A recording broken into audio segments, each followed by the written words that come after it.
Bom pessoal, bom dia, boa tarde e boa noite, que eu não sei a hora que você está vendo esse vídeo.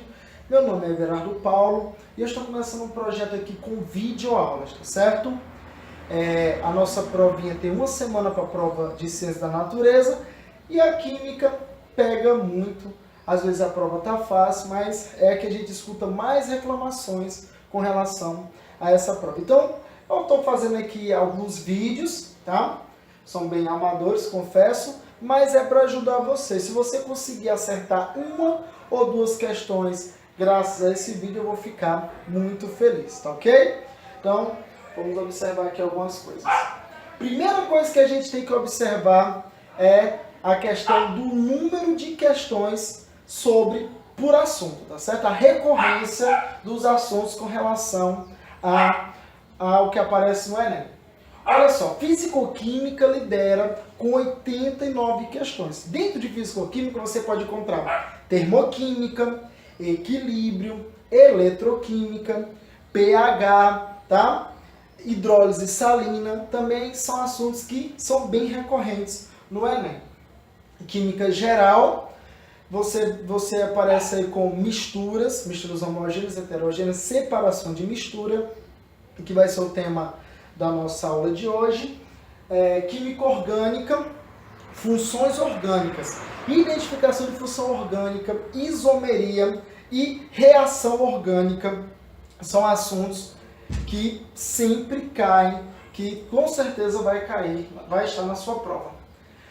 Atomística, tá certo? Meio ambiente, muito importante, porque aquecimento global, efeito estufa, todos esses assuntos que posteriormente, a próxima aula a gente vai falar sobre isso. E bioquímica, que às vezes é muito atrelada à biologia, né? E aí você confunde, não sabe se a questão é de química ou de biologia. O meio ambiente também é interessante ressaltar porque aqui é mais interdisciplinar, o assunto mais interdisciplinar. Você fala, tem a ver com geografia, tem a ver com física, tem a ver com biologia, tá? Então é muito importante vocês prestarem atenção principalmente nisso. Vamos lá. Primeiro, revisando aqui, ó, misturas heterogêneas e homogêneas. Heterogêneas, duas ou mais fases, homogênea, uma fase. Lembrando que para separar uma mistura homogênea, você só pode por destilação. Ou destilação simples, caso seja líquido e sólido e você consiga separar de boa, ou cristalização, né? Cristalização. Você tem vários sais dissolvidos e aí eles vão cristalizando aos poucos e você consegue separar esses sais que estão dissolvidos, tá bom? Filtração é quando eu tenho uma mistura heterogênea entre um líquido e um sólido, tá? E esse sólido é bastante grande e ele pode ser retido por um filtro, aí você tem uma filtração. Por exemplo, água barrenta, você tem lá água barrenta, você passa a água por um filtro, você tem água limpinha e o barro, a sujeira fica no filtro. Decantação, já é quando você tem um sólido dissolvido heterogêneo, uma mistura heterogênea, ele está em suspensão e se você deixar um tempo ele vai decantar, ele vai baixar para o fundo do recipiente, ok? Mais um exemplo, você pode botar água e areia, né? Você misturar, tá lá agitado e quando para a areia vai toda para o fundo e aí você tem a decantação. Catação. Atenção, catação é muito interessante. Por quê? Porque você já pode correlacionar com a coleta seletiva do lixo, né? Você separar por plástico, vidro, metal, e quando vai para a usina de reciclagem, às vezes quando está tudo misturado, eles conseguem separar. Flotação é quando o sólido que está misturado com a água, ele é menos denso, ele acaba flutuando, tipo isopor, serragem de madeira, ele acaba flutuando, aí você consegue tirar. Dissolução fracionada é quando você tem dois sólidos misturados e apenas um é solúvel em água. Exemplo, areia e sal. Você tem lá areia e sal, você quer separar, se você botar água, o sal vai dissolver na água e a areia não, né? Então você consegue separar. Separação magnética, quando um dos itens sólidos, é uma mistura de sólidos, ele é atraído por ímã. Você pode retirar utilizando o ímã, tá? Sublimação. Você tem dois sólidos e um é altamente volátil.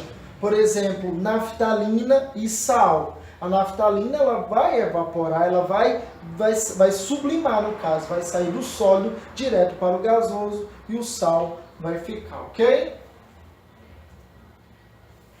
Pronto. A cereja do bolo, que eu digo, com relação à separação de misturas, é o tratamento de água. Por quê? Porque com todos esses métodos, tá certo? É muito comum cair questões de tratamento de água, tanto no tocante à separação de misturas, como no tocante para você identificar se um fenômeno é físico ou um fenômeno é químico, tá certo? E aí a gente vai falar um pouco sobre as estações de tratamento de água, as ETAs, Estação de Tratamento de Água, e também pode ser tratamento de água e esgoto, algumas são as duas juntas, tá certo? Tudo começa com a captação desse recurso hídrico, tá? Eles vão lá na represa e por bombeamento eles conseguem retirar essa água. Essa água ela passa por uma rede de grades, que a gente chama de gradeamento. Muito semelhante com o quê? Com a peneiração, por exemplo, tá? A água passa e os resíduos sólidos ficam. Pedaços de animais mortos, galhos, folhas e etc. vão ficar retidos nessa grade e aí ela pode passar e seguir dentro da ETA, ok? Depois disso, depois vai acontecer a coagulação. Vai se adicionar cal, óxido de cálcio, sulfato de alumínio, para que haja a coagulação, ou seja, vai começar a sujeira vai começar a se unir, tá certo? A esses sais e a esse óxido adicionado, e aí ele vai formar uma espécie de gelatina.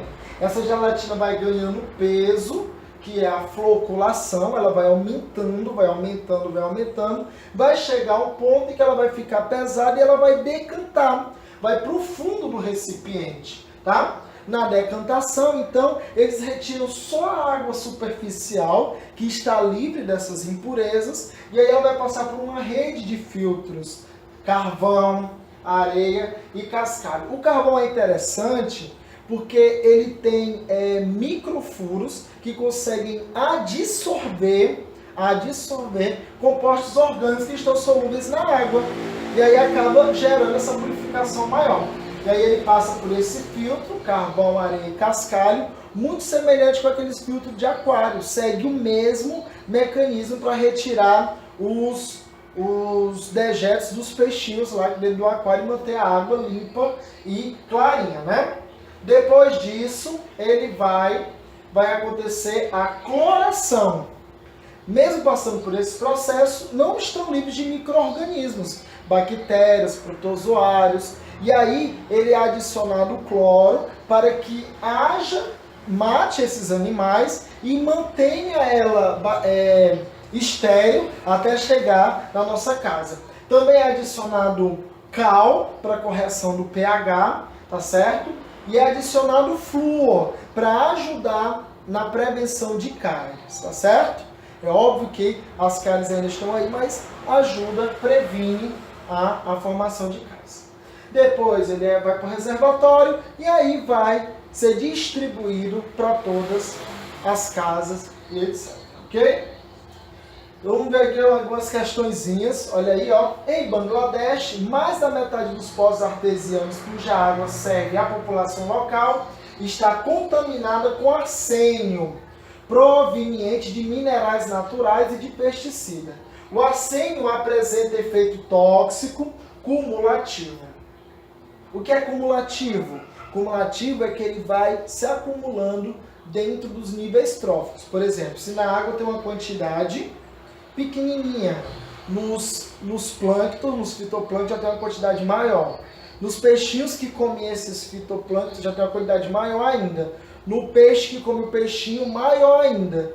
Nas aves que comem esses peixes maiores e nos seres humanos, a quantidade é maior, porque ele é bioacumulativo, tá certo? Ele vai acumulando, ok? A ONU desenvolveu um kit para tratamento dessa água a fim de torná-la segura para o consumo humano. O princípio desse kit é a remoção do arsênio por meio de uma reação de precipitações com sais de ferro que origina um sólido volumoso de textura gelatinosa. Olha aí, ó. Então já é uma mistura de água com um sólido que não vai se misturar nessa água, tá certo? Um sólido gelatinoso. Fervura tiraria? Não. Fervura é para matar micro-organismos, tá? Filtração, opa, pode ser. Destilação. Destilação, você destilar essa água todo dia para o consumo, não é viável, tá? Calcinação, evaporação. Qual é o método mais aconselhável aí? Dê o pause e tente responder. Ok. Agora, ó, vamos ver qual é a alternativa correta. Filtração. Se você acertou, parabéns. Filtração é o método mais adequado, já que esse sólido não é solúvel em água. Então ele vai ficar retido no filtro, ok? Próxima pergunta. Uma pessoa responsável pela manutenção de uma sauna úmida, todos os dias cumpre o mesmo ritual. Colhe folhas de capim-cidreira e algumas folhas de eucalipto. Em seguida, coloca as folhas na saída do vapor da sauna, aromatizando-a, conforme representa a figura. Então aqui tem a saída de vapor, ele coloca as folhas e daí vai sair a essência, o cheirinho lá bom das saunas, ok? Então vamos lá. Qual o processo de separação é responsável pela aromatização promovida? Filtração simples. Não tem sólido e líquido aí para filtrar nada, né? Então, destilação simples. Destilação você precisaria de um condensador para retirar esse óleo, tá certo? Mas não é o caso aí. Extração por arraste. Opa, pode ser. Sublimação fracionada ou decantação sólido-líquido. Eu aconselho que você dê o pause, tente analisar a questão e tente responder, tá bom? Agora, vamos lá, ver o que é que a gente pode achar aí. Extração por arraste, a gente não vê nos livros comumente, né? A gente não vê nas aulas, aí quando chega assim, professor, mas eu nunca vi, o senhor nunca falou sobre isso. Mas é isso que o Enem quer. Ele quer que você tenha competência e habilidades de excluir itens. Então, pessoal, por exclusão, você vai ter extração por arraste. E é até bem óbvio, né? O vapor sai e vai arrastando a essência, os óleos essenciais daqueles vegetais, fazendo com que o aroma tome de conta de toda a sauna, ok? Próxima questão. Um grupo de pesquisadores desenvolveu um método simples, barato e eficaz para a remoção de petróleo contaminante na água, que utiliza um plástico produzido a partir do líquido da castanha de caju, o LCC. A composição química do LCC é muito parecida com a do petróleo. Suas moléculas, por suas características, interagem, formando agregados com o petróleo. Para retirar os agregados da água, os pesquisadores misturam o LCC, nanopartículas magnéticas. Ó, nanopartículas magnéticas aí vai matar a charada. Essa técnica considera dois processos de separação de mistura, sendo eles respectivamente flotação e decantação. Ó, tem magnética, já vai para a separação magnética, né? Vamos ver aqui, ó. Floculação e separação magnética.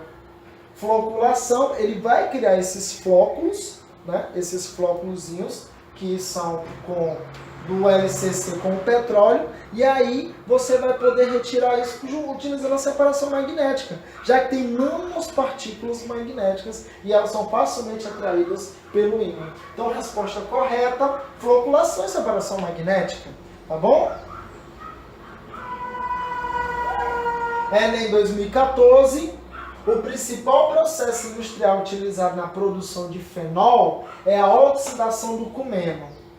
A equação mostra que o processo envolve formação de hidroperóxido de cumila que em seguida é decomposto em fenol e acetona, ambos usados na indústria química como precursores de moléculas mais complexas.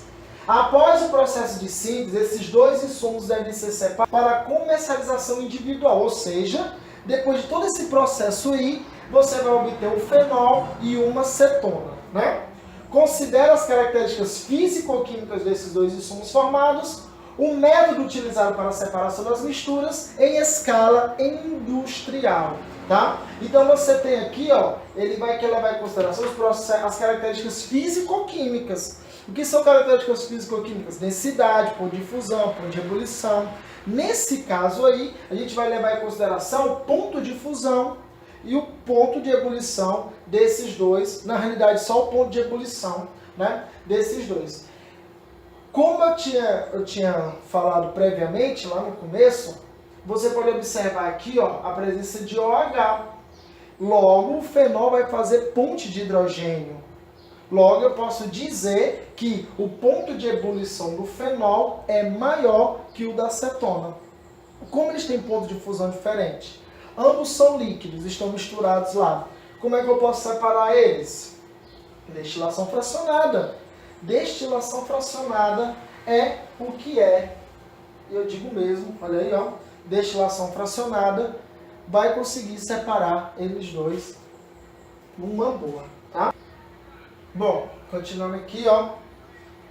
Para impedir a contaminação microbiana de suprimentos de água, deve-se eliminar as emissões de efluentes quando necessário tratá-lo com desinfetantes. Ácido hipocloroso, produzido pela reação entre o cloro e a água, é um dos componentes,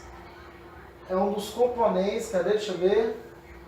É um dos compostos mais empregados como desinfetante. Contudo, não atua somente como oxidante, mas também como ativo agente da cloração. A presença de matéria orgânica, olha aí, dissolvida matéria orgânica, dissolvida no suprimento de água clorada, pode levar à formação de clorofórmio e outras espécies orgânicas cloradas tóxicas. Compostos orgânicos, espécies orgânicas. E aí vocês acham qual é o tipo de técnica que eu devo utilizar para separar isso daí, para eliminar esses compostos orgânicos? Dê um pause para ele resolver a questão. Ok? Olha só, então vamos ver qual é a resposta correta. Filtração com filtro de carvão. Esse carvão ativado, ele tem poros, como eu expliquei lá no começo, que eles conseguem absorver essa matéria orgânica, tá certo? E aí eliminar, purificando a água. Entre as substâncias usadas para o tratamento de água está o sulfato de alumínio, que em meio alcalino forma partículas de suspensão na água, as quais as impurezas presentes no meio aderem a elas. Elas vão ficar aderidas, etc. e tal. O método de separação comumente usado para retirar o sulfato de alumínio com impurezas aderidas é... Bom, na ETA, na estação de tratamento de água, esse vai decantar e aí ele vai retirar só a superfície. Porém, você não tem decantação aqui, tá certo? E aí o que você vai fazer? Você vai aerar ela, vai ser aerada, e aí esse material ele vai flocular, esse material floculado ele vai suspender na água, vai haver uma flotação. E aí você consegue retirar esse material da água, certo? Lembrando que as questões você dá o pause e tenta responder. Belém é cercado por 39 ilhas e sua população convive com ameaça de doenças. O motivo apontado por especialistas é a população da água do rio, principal fonte de sobrevivência dos ribeirinhos. A diarreia é frequente nas crianças e ocorre como consequência da falta de saneamento básico, já que a população não tem acesso à água de qualidade. Lá não tem ETA, Estação de Tratamento de Água e Esgoto. Como não há água potável, a alternativa é consumir a água do rio. Então eles consomem a água do rio, sem nenhum tipo de tratamento. O procedimento adequado para tratar a água dos rios a fim de atenuar os problemas de saúde causados por micro-organismos a essa população ribeirinha é a... E aí vamos ver, ele quer tratar o quê? Diminuir a quantidade de micro-organismos e diminuir as doenças causadas por esses micro-organismos. e ele vai apenas atenuar os problemas, já que o tratamento de água requer muito mais etapas, tá bom? Então vamos ver. Filtração, cloração, coagulação, fluoretação, decantação. Deu pausa, tente responder. Ok? Olha aí, então vai ser o quê? Cloração, né? Vai adicionar o cloro, fazendo com que o micro-organismo acabe morrendo. Os micro-organismos, microalgas, protozoários, bactérias, tá certo? Última questão, bem rapidinho, fala de processo de separação também, mas não só, tá certo? Um grupo de alunos foram visitar uma usina, tá? E aí eles observaram 3 processos. Primeiro, que a cana chegava, passava por uma esteira, e aí depois ele passava por eletroímãs. Como passa por eletroímãs, então só pode ser o quê? Separação magnética. No segundo, após esmagar, o bagaço da cana segue para as caldeiras e gera vapor e energia. E no terceiro item, o caldo primário, resultado de esmagamento, é passado por filtros. Obviamente, então, item 1, separação magnética, item 2, filtração, tá certo? A polêmica ficou no segundo item, pois tinha extração e combustão. Lembrando que o processo que gera energia e vapor só pode ser uma reação química. Então só pode ser o quê? Combustão, ok? Olha aí, item B, separação magnética, combustão e filtração. Pessoal, fiquem ligados, o Enem ele não vai contemplar apenas um assunto, ele vai contemplar vários assuntos numa questão só, tá certo? Então, um abraço, por hoje é só, pessoal, e até a próxima aula, tá certo? Valeu!